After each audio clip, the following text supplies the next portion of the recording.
everyone. Welcome to Chalchitra Talks. मेरा नाम वाणी है and this is another of our guest episodes.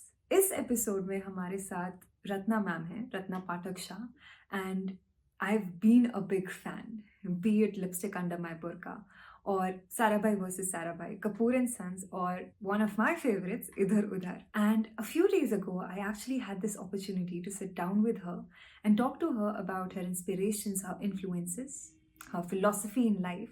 And in this process, I also took some recommendations with her. So without wasting any time, let's just jump right in.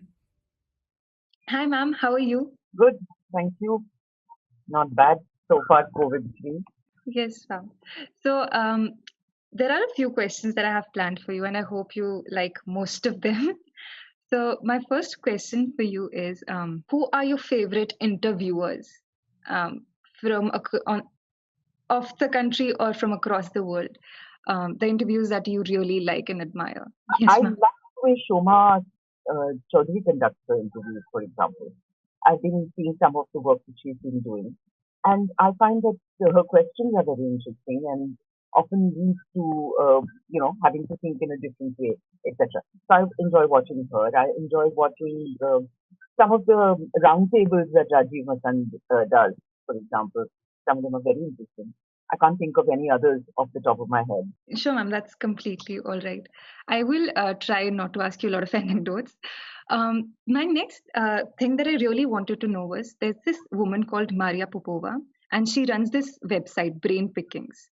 And Usme, there was this one article that she said that build pockets of stillness into your life, which is have things in your life which you can go back to when you're in doubt or when things are uncertain in your life and you need to re energize. So these could be things that, are your favorite books or films or music or even places, anything that relaxes your mind. So, what are the things that you consider to be your pockets of stillness? For example, Vaibhav also wrote this blog, and I really like it. It's called When in Doubt. He made a list of things that he does when he's in doubt. I like to go running. There is a particular book that I always go back to reading. There are people that I call. What do you do when you're in doubt? What are the things that make your pockets of stillness? Yes, so there are people that I would talk to, depending on what I'm thinking about and what is the issue at hand.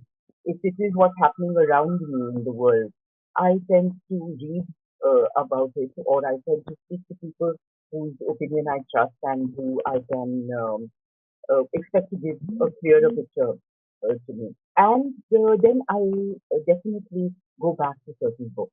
I don't know, recently I've suddenly become conscious of the fact that as a born Hindu, I happen to be born into a Hindu family. Uh, I'm not much of a religious person. I mean, I personally don't like organized religion. I think it causes more trouble than help.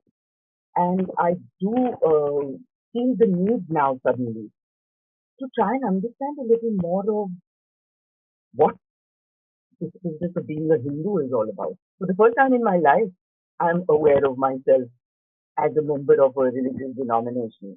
Suddenly, the mood around in our country has become so strange. This is not what I grew up. This is not the environment I grew up in. I'm a Bombay girl. I mean, I've lived in a city which has been open and has been welcoming to everyone for centuries now. And suddenly, this shutting down of the mind space is something that worries me greatly. So I've started reading up a little bit about what does Hindu philosophy really say. I'm not interested in the rituals. I'm not interested in the vrats and that kind of business that goes along with any kind of religion. The observances. I'm not interested in that.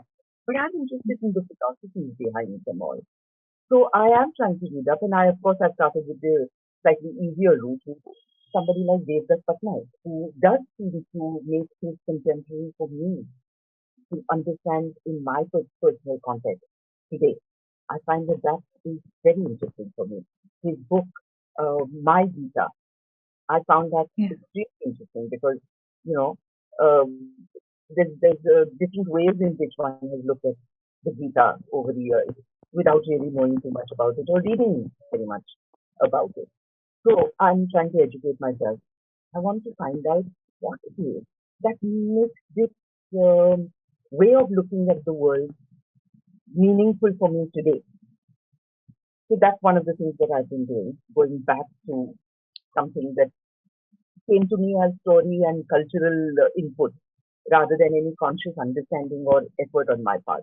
So I'm trying to make that effort now myself.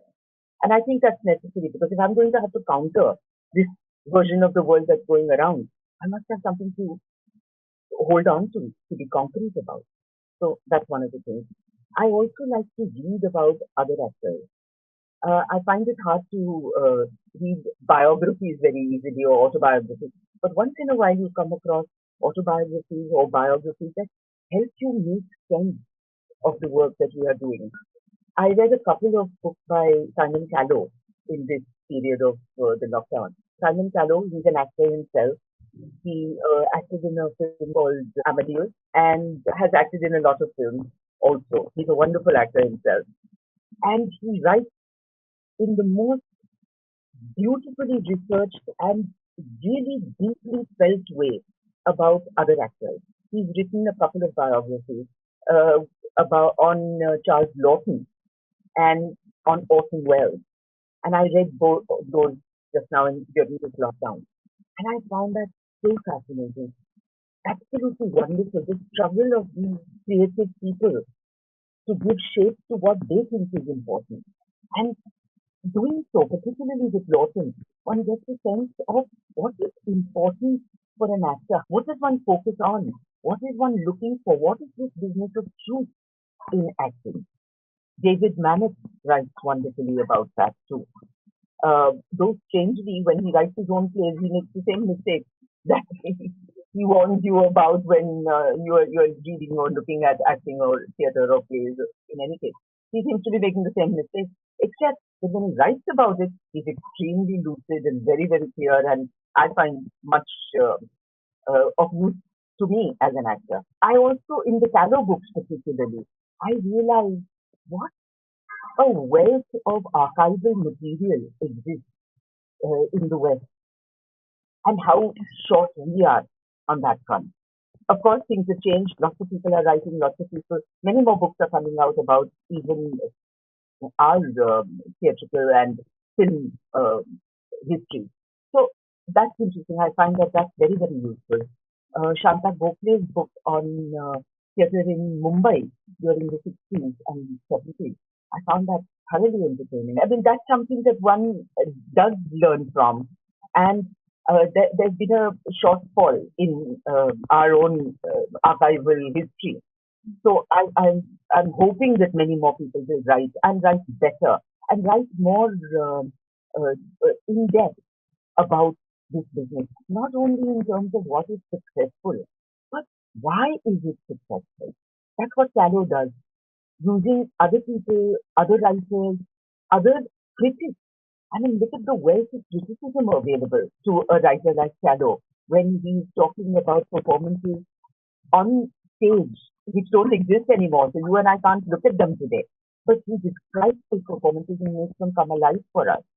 That kind of work can only be possible because of the way in which critics of that time wrote about the work that they were seeing. The intelligence and the academic rigor that they bring to the business of writing about other actors.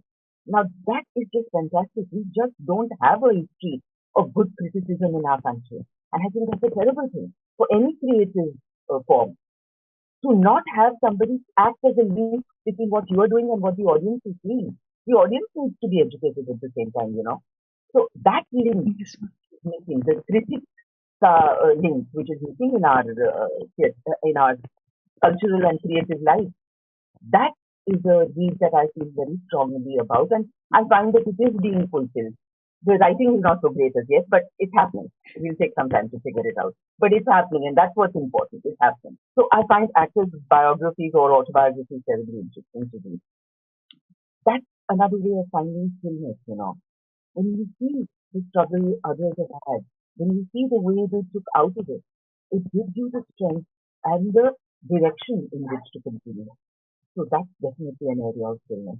And then um, over the lockdown, I have found that I have more time to do yoga, which is my uh, go-to for many, many things, not just for balance and for alignment of the body, but also of the mind. So that is my big area of study. Yes. Ma'am, and now I'll ask you completely opposite question. What are your guilty pleasures जो आप किसी को नहीं बताते and you really like to do them anyway? Hmm. इतना तो कोई guilt नहीं मुझे महसूस होता कि मैं किसी को न बताऊंगा वगैरह वगैरह. But my guilty pleasure is what? Not guilty, but a great pleasure, and a pleasure which some people now don't understand, is reading P.G. Woodhouse. I mean, he's become so old-fashioned and passe, and it's a world that we now know almost nothing about, and it seems so quaint and silly in many ways. But oh my God, he is just like a good friend, a dear loved one who helps me make sense of the world around me, and give me time to regroup, refocus, feel life again. I think it was Evelyn Waugh who said about Woodhouse that he's like a warm fire on a cold day, that you come home to him, you read him, and you feel the same kind of sense of comfort and belonging. So strange, but I feel a great deal of belonging to the world that P.G. Woodhouse wanted to create. I know it's a world that passed, but it's still very attractive to me. And romance, I like romance very much. Except that over the last few years, I found it almost impossible even to read romance or even to see it. We've said almost everything that's to be said about romance. And that's a great tragedy. I'm really sorry that there seems to be so little romance left in the world of young people today. I do find the way romantic stories work on screen and on the web and everything, they're either very, very childish and puerile, or they are very, very esoteric. I can't connect to any of that. And I really feel the lack of that. That this wonderful kasap that Indian poetry and Indian uh, drama and even cinema at one point managed to communicate. This lovely mood of love, which is not just bodily. I really found that extremely pleasant once upon a time. Now I don't. I'm finding it very hard to watch or read romance today. But ma'am, Uh, if you were to, I'm so sorry I cut you. Uh, but if you were to recommend some romance novels from your time, which you absolutely love, what would those be for people who want to read them now? I would say something like Gone with the Wind is certainly a romance of that type. And the film manages to do great justice to that also. The film made on it. The performances, the whole ambiance of the film, everything worked for me. It was one of the few books I thought that translated well into film. So that would be one of the great romances that I could recommend. Ma'am, I've also realized quite recently, and I think it happened during the pandemic, I realized that I love books that talk about families and relationships, especially sibling relationships. So, do you also have some personal preference of that sort when it comes to picking up books? Do you find yourself going back to certain books? Spy fiction is one such constant go-to. I love reading spy fiction. I love reading detective fiction, all kinds of it. I enjoy that thoroughly. I'm finding it a little hard nowadays. Maybe it's the pandemic effect, I don't know. To read fiction, to immerse myself in lives of others. I found that very difficult somehow. I've been reading much more non-fiction during this entire pandemic. It's almost as if, even in film, I find it really hard to watch anything that absorbs me too much emotionally. I find my emotions are very fragile, and I'm extremely scared of immersing myself too much into another problem, which was one of the great pleasures of reading fiction, na? That you put yourself into another person's life and you really derive pleasure out of that. We have been नहीं किया जाता मुझसे for some reason. I don't know why. but I'm really finding it hard to connect with other people's lives. So I've been reading a lot of non-fiction in fact this time. Uh, And mm, and again, there's books on theatre uh, have been very good. Going back to classics in the theatre has been extraordinarily useful. We've done some reading of Shakespeare plays that I hadn't read before, not in their entirety anyway, you know. You sort of skip through know bits of different plays, but reading the whole of it, I hadn't read all of Lear, for example, King Lear. So that was a good thing to go back to like that. I found that very exciting. I found going back to Shaw extraordinarily exciting. Shaw's prefaces, George Bernard Shaw, his prefaces to his own plays, it is fantastic. And of course, the plays themselves. I read Caesar and Cleopatra again after all these years, and I found that thoroughly, thoroughly exciting. How they use language and with what facility ideas are woven into a theatrical story. I found Shaw quite extraordinary in that aspect. So he is another of those go-to. Every time I'm confused, tired, unhappy, I tend to dip into Shaw and find my balance again. ma'am, what are your favorite plays from India by Indian playwrights? Ah, a good one. Because it's the selection is really minuscule, unfortunately. We haven't been writing plays too enthusiastically. I mean, we write plays all the time, but I'm not sure how many of them are very good. But there are some playwrights who I enjoy reading very much. Girish Karnad, Tughlaq, Yeah. Hayavadan, absolutely wonderful. Adya Rangacharya, Suno Janme Jai. How meaningful it is even today. I mean, it could be talking about our lives. I like Tendulkar, of course. Kashiram Kotwal, I think, is one of the most wonderful plays written in our country. And the production done by Theatre Academy of Pune in the 70s. Outstanding production. Again, probably one of the best productions done in this country in every way.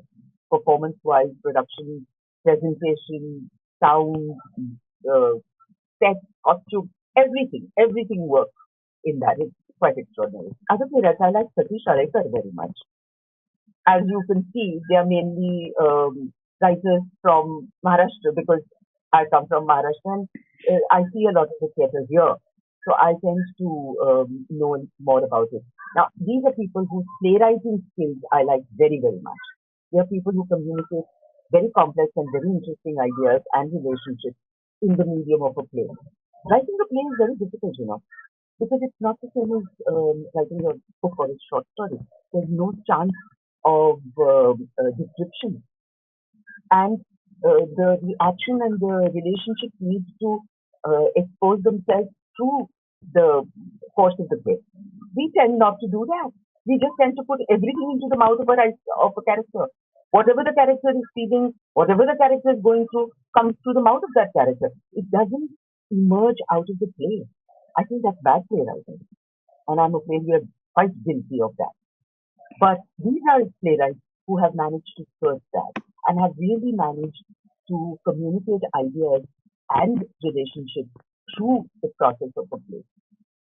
I find that among the newer playwrights, I found the play written by Siddharth Interview, which was a production done by um, AK Various, a group in Mumbai. It's an original play, and I thought that that was extremely well written. It's an Indian play, but it talks about what young people are going through today in a way that is extremely dramatic and very, very well put. So I like that one very much. I can't say that I have liked too many of the newer plays written. But as I always say, at least we are writing those things, you know. It's not easy to get it right in. You're not going to do it the first time you put Yes, pen ma'am. to. So it's going to take time, and I'm glad that we will take that time, and I hope that we will be able to write better plays sooner rather than later. Ma'am, do you also have some favorite monologues from these plays that you? really love or would love to perform? Ismat Choksai's stories. We have been doing stories written by various writers. Ismat is one of them. Manto, Sadat Hasan Manto is one of them. Premchand or Harishankar Parsai or Kamtanath. These are the various writers whose stories we have used as storytelling theatre. It's not quite Dastan going, the way it's done by some people now, but it is definitely the telling of a story. One person tells the entire story, becomes the various characters, but it is storytelling. It's not dramatization. So if you want to call that a monologue, yes, I have done several of Ismat's pieces, and they're quite extraordinary. It's absolutely superb language to speak. And it took me a long time to learn it because it's not my first language, Urdu. I mean, it's language that I've heard through my childhood, etc. But it's not my first language for sure. So I really had to work very hard to learn the language. And I feel that that's extraordinary because I'm now able to understand and to operate better in a language that I wasn't so comfortable with.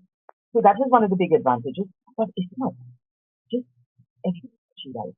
And particularly for the woman today in 2021, Ismat is modern even today. Ismat Chakal. She's extraordinary. The humor with which she writes, the honesty with which she writes, and the sharpness of her observations and her language. Ah, ha, ha, ha. In every way, she's a wonder. Ma'am, are you also fond of regional cinema? Do you have some favorites there? A lot of wonderful work has been coming out of Marathi cinema in the last few years. Most of us have already seen and talked about that. Court, for example, Chaitanya Tamhane's film, or any of Umesh Kulkarni's films. I think yes, absolutely terrific films. I have also seen some of the others because I have friends who are acting in them and they often recommend, so I do see them. Uh, I can't come up with names at the moment, but I have seen a lot of very, very unusual subjects being handled and handled with great style and great confidence. So Marathi cinema at the moment is certainly extraordinarily hopeful. Gujarati cinema suddenly, you know, I'm partly Gujarati. My mother was Gujarati, so I've grown up speaking and seeing Gujarati theatre and films. My mom acted in some of them. My aunt, who is also a Gujarati actress, acted in some more. So I ended up seeing a lot of that stuff. A lot of it is unwatchable, I'm afraid. Uh, and Gujarati cinema in particular, he was almost the epitome of everything reactionary in our country. I mean, that's the kind of stuff that should have gone out in the early part of the 20th century. But वो बहुत लंबा चला, अभी तक चला.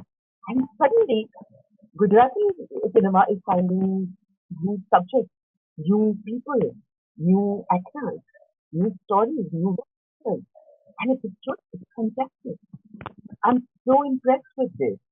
And there are young people who make movies, a film like Kevi Ke Jaish or De Yaar or a film that really, really moved me recently is a film called Helaro, which released I think in 2019 and was a huge success. I mean, I was blown away by that film.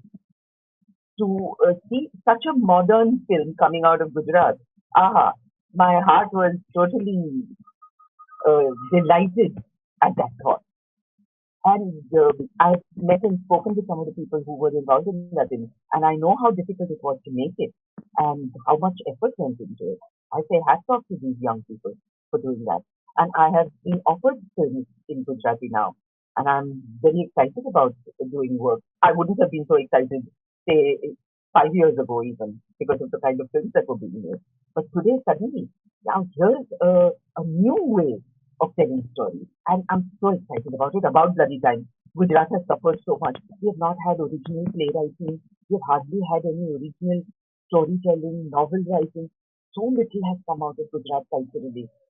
I mean, why do we want to fall into that stereotype, Gujarati, that we should be just thinking about money and nothing else? I had it. So, I mean, thank God things are changing. Thank God. Ma'am, now I have a question that just popped up. When you read books, do you also take notes? Do you like to highlight what you're reading? And if you like it, And if you do so, whether it is if it's with pencil or do you prefer a pen? And it's very peculiar, but I just wanted to know.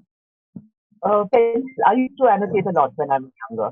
I would mark out things on the book because I was never sure that I'd remember what really hit me. I'm able to remember a little better now, thank God. So I don't make as many marks. Also, I find that my aunt and my mother used to make marks on their books, and I've inherited all their books. So, um, when I'm reading them now, I get irritated by their annotations. And I'm hoping that I'll be able to pass on my books to my children. So I don't want to annotate too much. I want them to make up their own minds and, come to those books the way I would like to come to a book, completely clean. But I know that for my own reference, I like to mark. And I find the Kindle is wonderful for that because then you can highlight. And in this Hello book, I had to annotate a lot because it was so much that made so much sense while I was reading. And I said, I've got to come back to this. And the only way I'll come back to exactly what I want is if I annotate and mark out and highlight. So I do that sometimes. But whenever I did annotate or do annotate, it's always expensive. Because if somebody who's going to read the book after me wants to rub out my contribution to the book, then they should have the right to do so. Ma'am, I have a friend whose reading process is very different from mine. He likes to imagine the writing as per his convenience instead of what the writer wants to convey. For example, if a character he's reading about, he'll make up his mind and he'll say he has brown hair.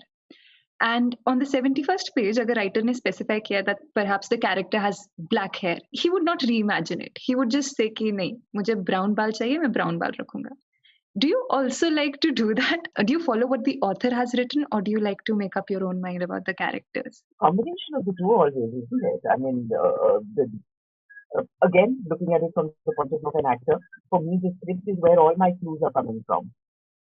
Everything that I need to know about that character or about the issue at hand, ideally would be in the script. I mean, if it is well written, of course. So I like hunting for clues.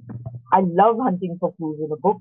I don't like a book which is going to lay it all out for me, which is why I like John le Carre so much, because he makes you work for your pleasure.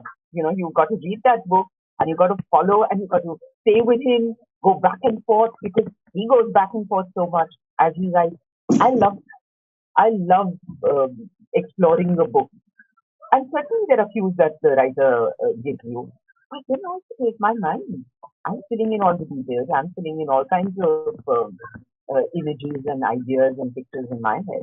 And I retain the right to do so. So, on the same thought, let's say you're reading a Murakami novel. Will you imagine a Japanese face, or are you imagining a face who comes from your own memories, like an Indianized version of the same character? Interesting that you picked Murakami because Japan is a culture that we don't know very much about, unlike the Western cultures. All through my childhood, I've been exposed to books talking about Western culture, mainly British European culture. I don't think Japan has that kind of place in my head. China definitely does not.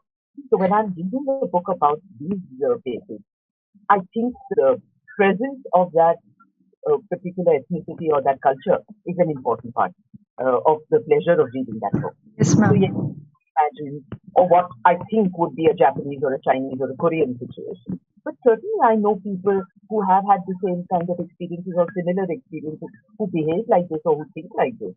And I can make those connections obviously very quickly. So sometimes I think I do put in cases that I know in the place of people that I'm reading about. Ma'am, what is that book that you gift the most to the people in your life? I like gifting children's books very much. I love gifting books to children.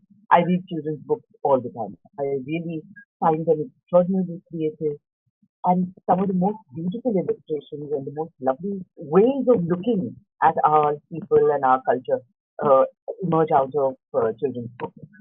And at the moment, we are going through quite a boom in children's publishing. So we are seeing a lot of books. I love the Tara book, for example, the book that the Tara Publishing House from Chennai puts out. I think that their book, one of my absolute favorites and the book that I give to everyone, adults and children, is a book called the London Jungle Book. It's called the London Jungle Book. It's by Bhaju Sham, who is an illustrator I mean, he illustrates books, of course, now, but he is a folk painter. And he was called to London to do a mural in some a hotel or restaurant or something like that. So he spent 3 months in London, and he writes about that experience, and he illustrates that. He looks at London from the point of view with eyes that I don't have. The eyes of a man who is flying for the first time, who is going to a foreign country for the first time, who is seeing people so different from him for the first time, who looks at the Big Ben as a large cock that crows in the morning to tell us the time. He's using his own understanding, his own interaction with his world, his environment, and he's juxtaposing it with what he saw in London. I find that absolutely extraordinary. I love that book. And as I said, I give it to everyone possible. At the moment, the book that I'm most excited about and which I've been giving all kinds of friends and people is this book called Seven Brief Lessons on Physics by Carlo Rovelli. I just found this book. I don't know how I found it also. And it just completely blew me away. Yes, I know how I found it. Somebody gifted it to us. Some publishing house sent out a New Year's gift of books. God bless you, thank you. Because very interesting books came my way that way. And this is one of them. And it's this tiny little book, you know, that thin. Yeah. And it really talks about everything that 20th century physics holds dear and how it's different from the physics that went before. Now, I'm not a scientist by any stretch of the imagination, but this makes sense to me. I mean, it's just such an amazingly exciting way of looking at the natural world around me. And it's so counterintuitive. It's not like what you have understood of physics in school. It's so different. The idea of a gravitational field, my head's not getting around that yet. And strangely, as I've grown older, I have found reading about science most exciting. David Attenborough's Life on Earth, The Private Life of Plants. These are books that I keep going back to all the time. I'm just fascinated by what it's saying. Books on math, again, absolutely fascinating. I hated math when I was forced to study and do, equations. I didn't hate it. I hated the application of it and what I was expected to do. But suddenly, math has become so exciting. And I have friends who write to me about math or, they send me their blogs and stuff like that. And I don't say that I understand everything, but just copying on to a different way of looking at the world. It's a completely different way of understanding the world. Oh, I find that fascinating. So, yes, I mean, these are the two things I never imagined that I'd end up doing, but I am. I love reading about science and math now. Ma'am, there is a book, The Little Prince, and it has a dedication. It's my favorite children's book. The author has dedicated it to his friend, and he says to Leon Worth, I could be getting the name wrong, and he says when he was a little boy. So this is a note to all the kids who will grow up reading this book, and he wants them to dedicate it to children. So it happens to be my favorite dedication, and it reads, I ask the indulgence of the children who may read this book for dedicating it to a grown up. I have a serious reason. Leon is the best friend I have in the world. I have another reason. This grown up understands everything, even books about children. And I have a third reason. He lives in France where he's hungry and he's cold.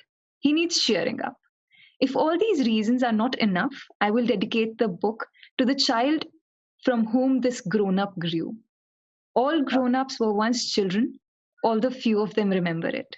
And so I correct my dedication to Leon Worth when he was a little boy. Do you also have some favorite dedications that perhaps left you stumped? I've read many beautiful dedications and have been moved by them. This is a lovely one, of course. But I can't think of anything offhand now. No, I'm sorry, I can't. But the dedication is often a very, very interesting part of the book, isn't it? Because it suddenly Yes, makes you think of the writer as a human being like you and me, who has friends, who has family, who wants to say something about that. to introduce his world to the reader, Yeah. apart from what he or she is writing in the book, of course. So yes, dedications are interesting and often very, very great fun to read. But I can't at the moment now think of anything. My memory is not so great. Ma'am, is there also like, do you also have some favorite book covers? Ways of Seeing, John Berger's book. I, I remember when I first came across it, I really was totally blown away by the book, of course, and everything about it, the way it looked, the size of it, you to be able to put down so much in such a succinct and small book. I found that very fascinating, and of course, I think it has the Marguerite paintings on its cover. That was the first time I was introduced to Marguerite, the painter, and in many ways that book opened my eyes to the world of the visual art.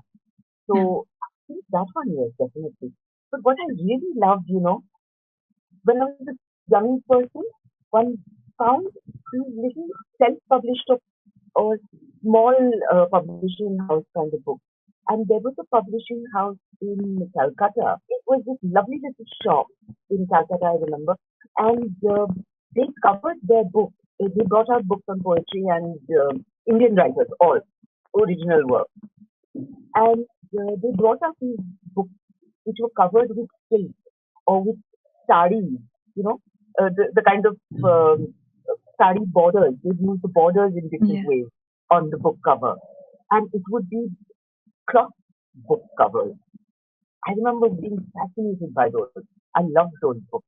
I still have a couple, but very few. I lost some, they got wet in the rain, so I lost a few like that. Not the book of poems by R.D. Lyon, the starkness of it, this black cover. That was one of the first times I saw a cover like that. You know, a book that wasn't trying to advertise itself. That was just saying, "This is me. Come and get me. You'll have to trust me a little bit. You don't know what you're getting into, but try." I found those book covers very exciting. Is there a book that you would recommend to people who want to slow down in life? For example, there's this book by Ruskin Bond. It's called The Book of Simple Living. And I remember it when I was in college. Placements were going on and everything, everyone was rushing through. And that book really helped me to calm down and appreciate whatever is around me. Do you have certain books that you would want to recommend to people who just therefore want to slow down in life? I say Ismat Chokai's work, because she takes you into a world that is very different from the world we are in today in many ways. One, the pace of life, of course, the place of women in society. Now, these are issues that interest me greatly. Her stories are like a glimpse behind the parda. It's a world that I know nothing about. And it's a world that she writes of with deep understanding and a complete lack of judgment. ये कमाल की चीज है. To write a book, to write stories which are very conscious of the unfairness of the world around, and yet to put it across in a Yeah. way that doesn't dampen your spirit. On the contrary, it gives you the courage to stand up for yourself and do something about it in your own life. It must did that for me. Gave me a way of making my point, my argument, uh, without judgment. I'm finding that a great value today because I myself am deeply judgmental, I realize. I'm very quick to pass opinions about others, and I'm very quick to feel that only one way is the right way of going about anything. And I realize that that's not the best way to approach anything. And as a creative person, so it's a very wrong way. If I'm going to be judgmental, I can't create. So it must taught me that. कि तीखी तरह से बात करो, make your point, but do it in a way that makes you think rather than makes you riled or puts you off or puts you on your defensive. Manto can do that to you, It can put you on your defensive sometimes. his work can. But it's not for them. I find that extraordinary. So I would recommend this much to everyone, and particularly to young men, because young women will find something of Ismat in their lives in any case. We all are going through very similar lives, even Yeah. today. Your life hasn't changed all that dramatically in basic ways. But for the men, it's a different world. Yeah. It's, it's a peep into a world that you're not going to find very easily elsewhere.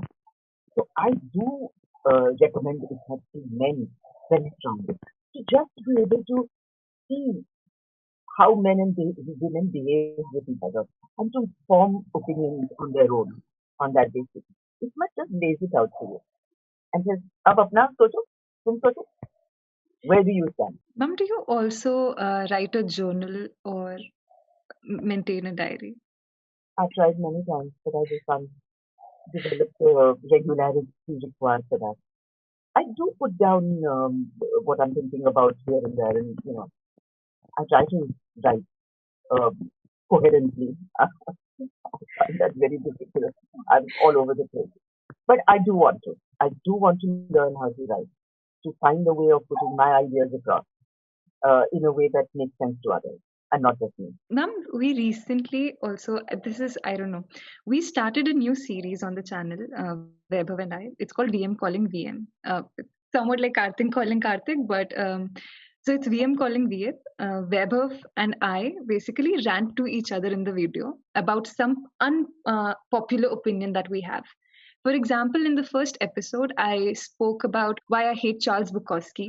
And in the most recent episode, he said that, he likes Chetan Bhagat, even though most of the people find him uncool. And now on that video, we got a few comments, and they said about, this is so we are known. Chalchitra Talks is most popular among people who think, you may say, intellectuals and pseudo intellectuals. So there was someone who commented that, Weber, maybe you should start recommending houseful kind of movies on your channel. What is your take on these unpopular opinions that we hold? For example, that's why I also asked you the guilty pleasures kind of your guilty pleasures. If someone like me likes Chetan Bhagat, and people come around and they're like, no, this is not cool. You should not be reading Chetan Bhagat because he is not a good writer. But I want to read him because I genuinely enjoy his stories. So what would your take be on certain opinion like that? As I said right at the beginning, I'm not in favor of limiting choices Yeah, in any case. I don't see why people should or should not. This is not medicine. This is something we do for pleasure. This whole yeah, business of reading is something that builds me. So Chetan Bhagat also builds me. If nothing else, to tell me how not to write. That's also a possibility, na? So yeah, it's what, like for example, I like to watch all kinds of movies. I mean, I draw the line at houseful. I'll watch bits of it, for example, just to know कि क्या हो रहा है दुनिया में. I find it hard to believe that somebody wants only a diet of houseful and dabang and nothing else. I am confused. किसी तरह के लोगों को सिर्फ एक ही तरह की चीज पसंद है, इसी तरह की चीज पसंद है. In India, I've noticed this, that we are very, very judgmental all through your childhood, or at least most childhood, people are told अच्छी किताबें पढ़ना, दूसरों की जिंदगी के बारे में पढ़ना, great people की life पढ़ना, गांधी पढ़ना. That's the kind of advice we have always been given. The idea of an open selection uh, is very, very rare for most Indians. Most Indians don't even read books. They can't even afford to own a book. Most schools have no libraries. We've been trying for years to push municipal schools in Bombay to have libraries. And it's so hard to get children to just read for pleasure, not a textbook, not something कि yeah, पढ़ने से आपको फायदा होगा, not that, just मेरे yeah, मस्ती के लिए. And I really think that that's a pleasure that must be given to every child. If the child decides not to accept that pleasure, that's a different thing. There are some kids that don't want to. But I've come across very few that don't. When they are introduced to an idea or to stories, I've come across very few kids who don't like it. And I was very lucky. My uncle used to run a little children's club in Dadar out of his garage in his building. all kinds of things. We had a science club, we had a film club, we had a sports group, Yeah. etc. But we also had a library. तो पहले दो चार किताबें हमारे घरों से निकाल निकुल के लगाई थी. And उसके बाद somebody heard about this, and some philanthropist in Australia decided to send us a box of books. So this box, about 4 feet high by 4 feet wide, arrived by ship, cargo, to I was all of about 8 or 10 at that time. Came into this room of ours where we were stocking the books. And my uncle said, you people, we had a group of us young kids who were fond of reading. And he said, you guys are responsible for looking after these books and cataloging them and making the library. So an entire summer holiday was spent. We actually had to climb into the box finally because we were too short. We couldn't reach inside the box. It was such a big box of books. It was the most exciting weekend that I'd ever had in my whole life. And we cataloged it, we put them up, and then, of course, as it happened, very soon after that, I got chicken pox. I was stuck at home for a good 3, 4 weeks, whatever that time was in those days. And the library was downstairs. So perfect. I would just call for the book. I went through all of Enid Blyton, and I couldn't get out of Enid Blyton for many years. It took me a long time to start reading anything else. My aunt used to be so put off with me. She tried very hard to wean me off Enid Blyton because she thought they were highly racist, sexist, uh, bad books in every way, colonial mindset and all that. She had a big bee in her bonnet about it. I didn't think of it. I was just looking at all the excitement that these kids were going through. So, yeah, Edith Blyton was my guilty pleasure for many years. Even as a child, I was guilty about reading Edith Blyton, poor thing. Yeah. But I don't know. I mean, I don't feel that I am a racist or a sexist or ungendered in any way today as an individual, though I read those gollywog kind of books. On the contrary, if nothing, if anything, those books have made me a stronger believer in equality and in the rights of all and fraternity. I mean, 100%. So I think this book should really be like it should be like a wide दरिया. इसमें डुबकी मारो, जो मिले निकालो, पढ़ो, फेंक दो, नहीं अच्छा लगे तो कुछ और ढूंढ लो. बहुत ज्यादा उसको ओवरथिंक करके उसको रेगुलेट करना, I think it's a very big mistake. Thank you, ma'am. I just have a few questions left now, and I think I'll do a quick rapid fire with you now. So there are like 8 to 9 questions, and I'll just ask my first one. Would you rather read from Kindle or would you rather prefer a paperback? A book. Not even paperback, because nowadays I find reading a paperback is a very dangerous thing. You open it a little too much and it cracks down the middle. You've got one half of the book in one hand and the other half in the other hand.